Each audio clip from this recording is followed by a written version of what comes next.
Je t'aime, mais je te l'ai jamais vraiment dit. Sauf le dernier jour avant ta mort, quand ma mère m'a eu au téléphone et qu'elle était à tes côtés. Je te l'ai dit peut-être pour la première fois, juste parce que ma mère a insisté, alors qu'au début, j'osais pas. Est-ce par pudeur? Pourtant, j'ai jamais eu du mal à dire à ma mère que je l'aimais, et même à d'autres personnes.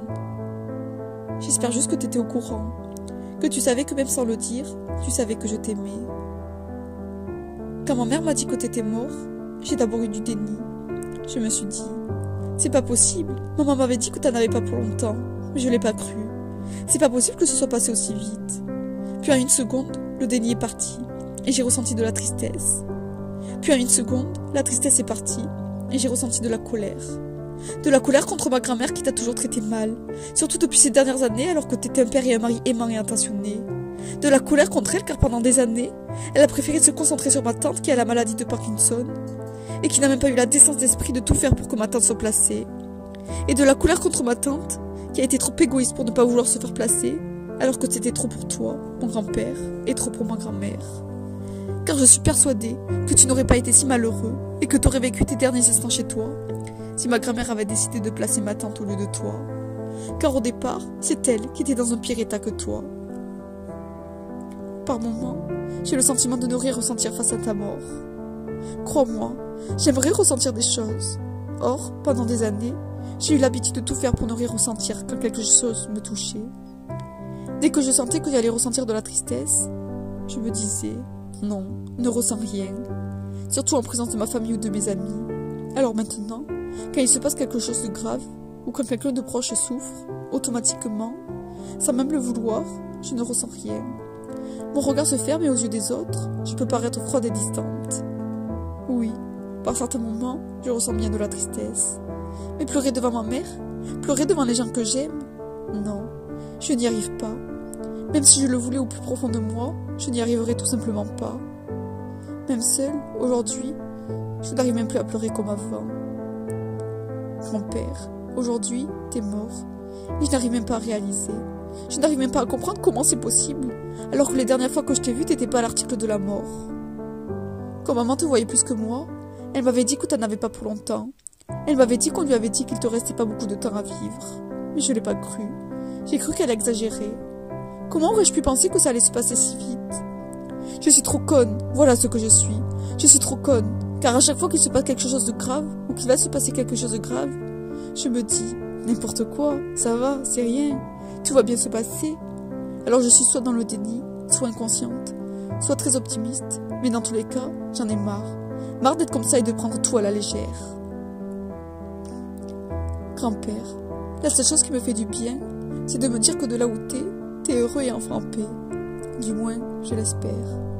Grand-père, j'espère que t'entendras ces mots de là où t'es. Sache que je m'occuperai bien de ta fille, je te le promets. Toi et moi, on n'a pas été si proches que ça. Par exemple, je t'ai jamais accompagné à un match de foot comme ma soeur et mon frère. Même si j'aurais aimé, il faut dire, je crois, que je te l'ai jamais dit. Petite, j'ai toujours été plus proche de ma grand-mère. Pourtant, aujourd'hui, j'aimerais tant revenir en arrière pour te dire que je t'aime. Je ressens un manque comme jamais j'aurais pu penser ressentir pour toi. Je ressens un amour pour toi alors que je me le suis jamais vraiment dit. J'aimerais juste te serrer dans tes bras, alors que de ton vivant, je n'ai jamais osé. Et ça aussi, je le regrette. Encore au regret que je vais devoir vivre avec. Grand-père, je t'aime et je t'aimerai toute ma vie. À jamais et pour toujours, tu seras dans mon cœur. Je suis désolée de ne pas avoir été présente le jour avant que tu meures, de ne pas avoir été là avec ma mère. J'ai eu un accident de voiture ce jour-là, donc je n'ai pas pu venir. Est-ce un signe de l'univers pour pas que je te voie dans un mauvais état? On a beau me dire que c'est sans doute mieux que je t'ai pas vu pendant tes mauvais jours, que c'est mieux pour moi que je t'ai vu dans des beaux jours et des beaux moments, qu'il faut que je me rappelle surtout de ces moments-là. Je ne cesse de regretter de ne pas t'avoir vu, et que tu m'aies pas vu dans tes derniers instants de vie. Aujourd'hui, je vais devoir vivre avec ce regret, et avec le fait de ne pas avoir pu te dire au revoir pour le reste de ma vie. Je t'aime. Au fond de moi, une chose sera tout au fond de mon cœur, pire que le manque. Le fait que tu aies dû mourir dans un lit en EHPAD, alors que pour moi, quelqu'un est censé mourir dans son lit, chez soi. Et voilà pourquoi je suis tant en colère contre ma grand-mère. Mais je suis sûre que ce n'est pas ce que tu aurais voulu, que je lui en veuille. Pourtant, cette colère ne veut pas partir. Je sais très bien que c'est la vie, que meurt tous un jour. C'est ce que je me suis toujours dit quand tu as commencé à changer et que je savais très bien qu'un jour ça allait arriver. Voilà pourquoi je ne savais pas que ça allait me faire si mal et que je penserais que ça me réconforterait un peu de me dire ça. Mais ce n'est pas du tout le cas. Je t'aime et je t'aimerai toute ma vie. Je dois désormais faire face à la réalité et faire face à ma tristesse, mais j'y arrive même pas. Au moins, t'as vécu une vie heureuse et pleine de vie, et ça me fait au moins du bien de savoir ça. J'espère que je me rappellerai toujours de comment tu étais dans tes jours meilleurs. Par exemple, t'adorais faire des blagues qui n'étaient pas forcément drôles, mais moi, qui me faisaient bien rire. Des blagues que t'as héritées de ton père, et des blagues que mon frère, et peut-être un peu moi, a héritées. Tu aimais chanter, surtout quand t'étais hospitalisé et à l'EHPAD, et que tu n'allais pas bien. Tu nous écoutais pas du tout, et étais sans cesse en train de chanter, surtout des chansons de Dalida. Dalida, tu l'adorais cette chanteuse, et étais content quand ma mère te mettait certaines de ses chansons. Je me rappelle de ces fois où je te voyais couper les oranges comme personne d'autre ne savait faire. On t'observait sans cesse faire, et on a appris la technique grâce à toi, même si, je dois t'avouer, j'y arrive toujours pas.